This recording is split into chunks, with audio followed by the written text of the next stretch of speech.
Voici le même problème que dans la vidéo précédente. Essaie de le résoudre d'une autre façon, c'est-à-dire avec une autre stratégie, mais avec les 4 étapes d'habitude.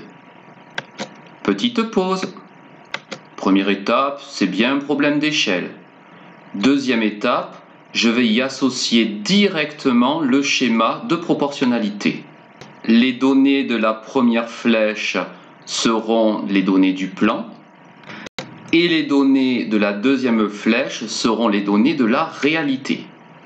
Nous pouvons maintenant écrire les données du problème dans ce schéma.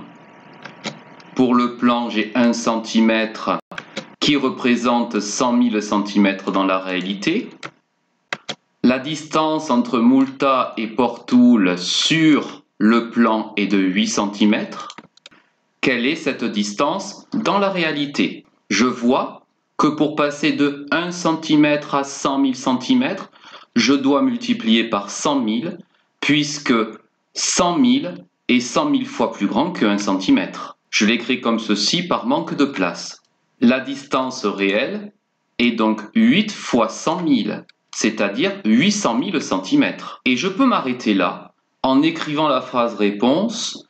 La distance réelle entre Moulta et Portoul est de 800 000 cm.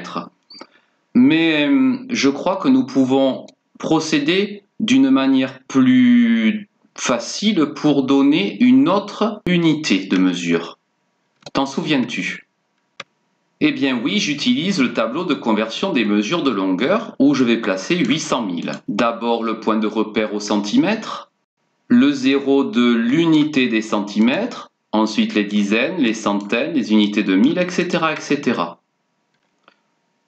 L'unité peut donc se déplacer des centimètres au kilomètre et je lis 8 km.